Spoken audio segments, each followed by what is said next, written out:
nempel, dia buktikan kalau kasusnya kasus nanti dari pihak polres.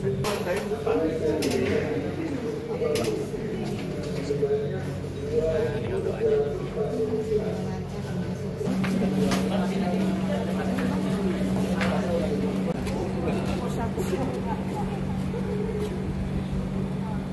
Apa yang viral ya silakan.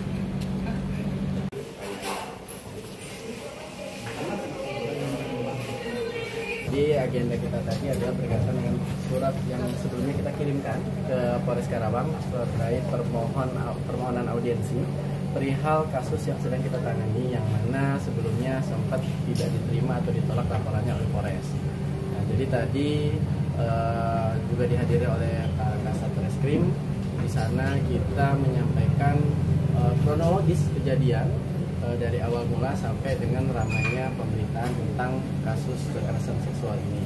Di situ udah kita jabarkan semua fakta-faktanya, termasuk ada beberapa fakta baru yang mungkin belum pernah saya sampaikan sebelumnya, bahwa si korban ini ketika dinikahi itu langsung diceraikan setelah ijab kabul. Nah, itu yang pertama. Yang kedua, ternyata dalam proses penanganan di tingkat polsek itu tidak ada proses hukum yang dijalankan. Artinya ketika orang tua dari si korban ini membuat surat pengaduan, itu sama sekali tidak ada langkah-langkah hukum atau prosedur hukum yang dijalankan oleh Polsek Majalaya.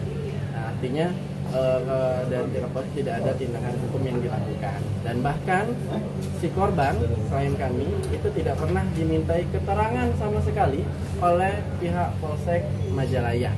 Nah, meskipun sudah ada surat surat laporan atau pengaduannya. Nah, kemudian yang sebelumnya kita sampaikan bahwa Polres pun tidak bisa menerima dengan alasan sudah ada perdamaian. Tadi juga sudah kita bantah dan sudah kita kasih penekanan bahwa kekerasan seksual itu tidak bisa didamaikan dengan restoratif justice. Itu ada di pasal 25 Undang-Undang TPKS. Artinya meskipun ada perdamaian yang dilakukan, itu tidak bisa menghentikan proses hukum. Proses hukum harus dilakukan karena korban dalam konteks Undang-Undang TPKS itu harus dilindungi. Bagaimanapun alasannya tidak dibenarkan apabila pihak kepolisian tidak mendampingi atau posisi di pihak korban.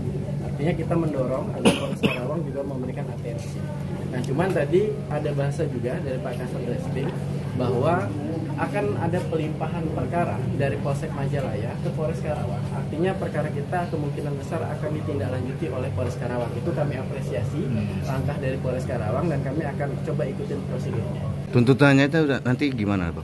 Ya, tuntutan kita ingin agar kasus ini mendapatkan kepastian hukum sih. Artinya perkara yang harus naik karena berdasarkan fakta-fakta dan alat bukti yang kita punya, ya kami yakin ini harusnya cepat naik. Karena yang dikhawatirkan pertama, barang bukti ini yang harus kita perhatikan karena kan kejadiannya di bulan April, sedangkan dari pihak Polsek sama sekali tidak pernah melakukan olah TKP dan sebagainya. Ini air minum yang diduga sebagai perantara membuat si korban tidak sadar itu juga mungkin sudah hilang. Yang kedua juga kondisi psikisnya ini juga nanti akan dinilai oleh P2TP2A sebagai lampiran alat bukti dan oleh karena itu ya kita yakin perkara ini seharusnya sudah memenuhi unsur-unsur dari tindak pidana kekerasan seksual tadi.